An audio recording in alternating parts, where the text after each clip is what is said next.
এই কাঠফাটা গরমে সুইমিং এর চাইতে বেটার আর কি হইতে পারে।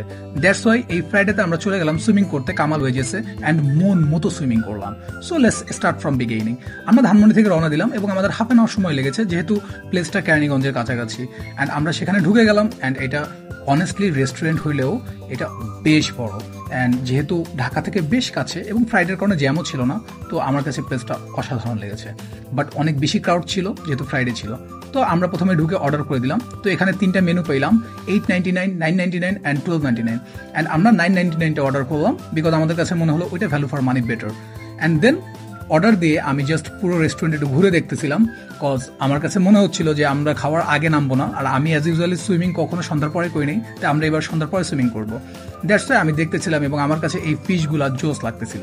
এখানে বসে আমরা চাইলে খাইতে পারতাম, বাট অনেক গরম বলে খাইনি। বাট আমাদের খাবার অলরেডি রেডি হয়ে গেছে অ্যান্ড আমরা খাওয়া শুরু করে দিলাম।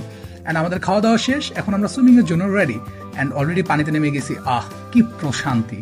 অ্যান্ড উপর থেকে ওদের এই প্লেসটা আমার কাছে খুব ভালো লেগেছে এবং উপর থেকে নিচে দেখা যাচ্ছিল, বাট এখান থেকে জাম্প করা যাবে না, এটা অনেক রিস্কি। অ্যান্ড আমি অনেক সুইমিং করলাম। অ্যান্ড অবভিয়াসলি আজকে আমি জিমে যাই নাই, সো আমার কার্ডিও একদম প্রপারলি হয়ে গেছে। অ্যান্ড বিলিভ মি, অলমোস্ট 2.5 ঘন্টা আমি সুইমিং করছি এবং ফেস পুরো সাদা হয়ে গেছে। এবং এখন আমি রেডি হয়ে গেছি, কারণ আমরা এখন চলে আসবো। অ্যান্ড সবাই ব্যাগ গুছিয়ে ফেলছে অ্যান্ড ডেটা অসাধারণ ছিল এবং আমরা এখন বাসায় ব্যাক করতেছি। টাটা।